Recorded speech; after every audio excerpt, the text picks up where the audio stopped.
It was a chilly morning in early October when my son, Jacob, walked into the kitchen wearing that familiar, serious expression, the one he inherited from his father. I was halfway through my morning coffee, wrapped in my robe, skimming emails and planning the day ahead. I barely looked up as I greeted him. "Morning, Jake." "Morning, Mom," he replied. But something about his tone made me pause. There was hesitation in it, unusual for him. At 21, in his final year of college, Jacob was typically confident about everything, from his coursework to his favorite coffee creamer. Yet here he was, lingering near the counter, nervously toying with the edge of his phone. "You okay?" I asked, setting my mug down. "You look like you're about to ask for bail money, or something." He chuckled, albeit nervously, and shook his head. "Not bail money. I need a big favor."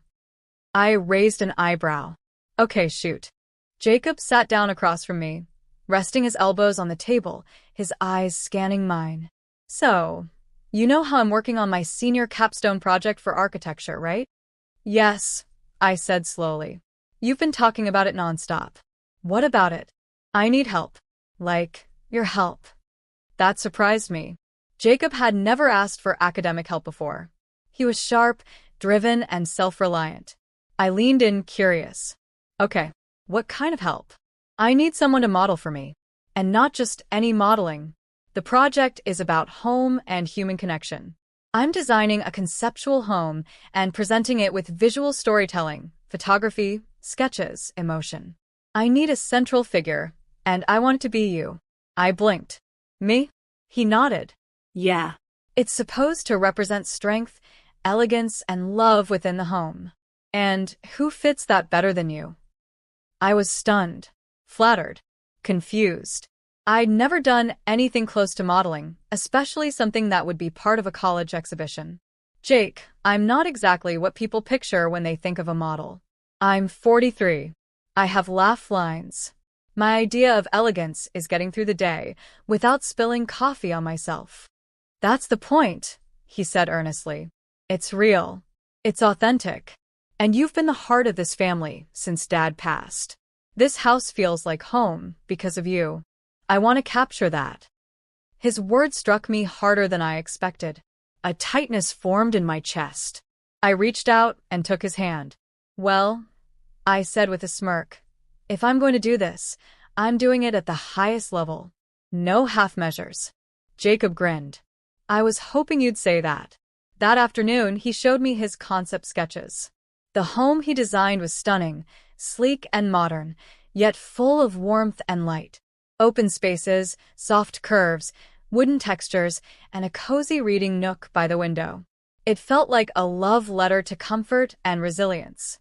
And he wanted me to be a part of it all. He hired a professional photographer from his school's art department.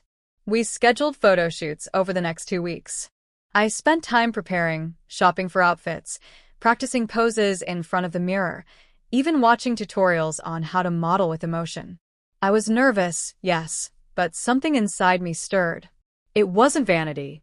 It was the joy of stepping into something unfamiliar, vulnerable, and empowering.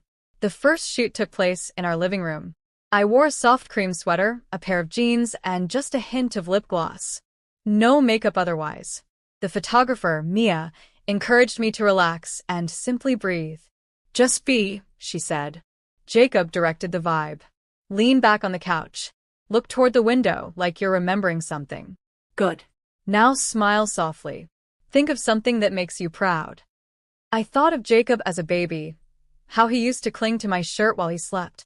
I remembered his face when he got his first A+ in high school.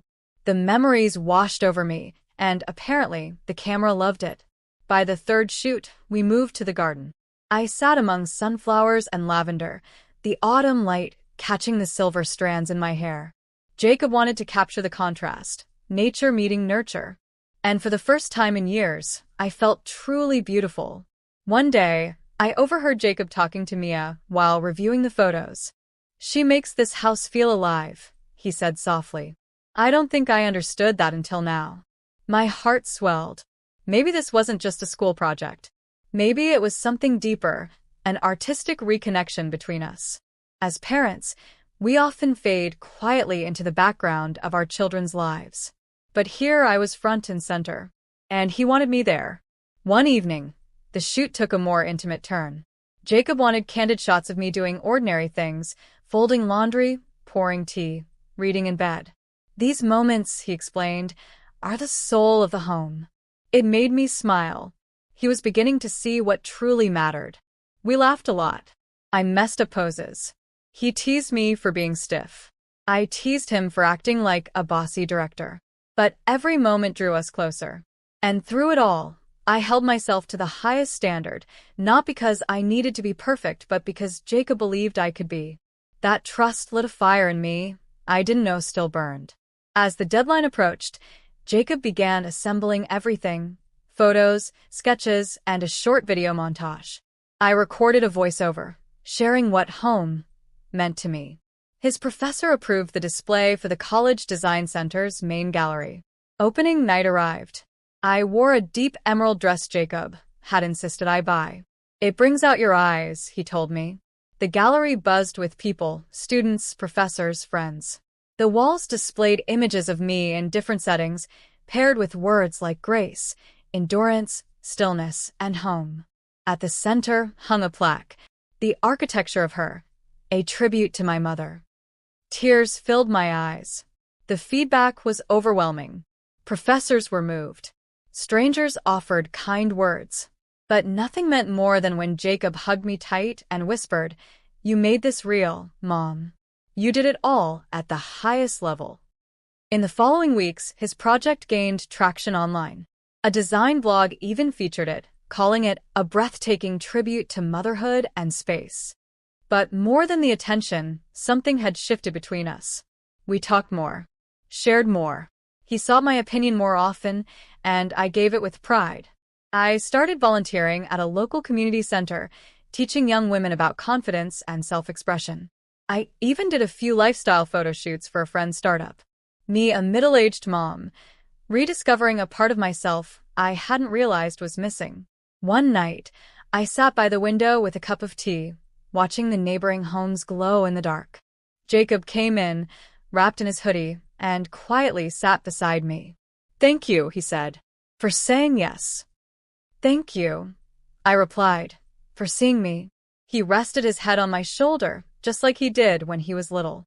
The house was quiet, but it pulsed with something more profound than silence: connection, legacy.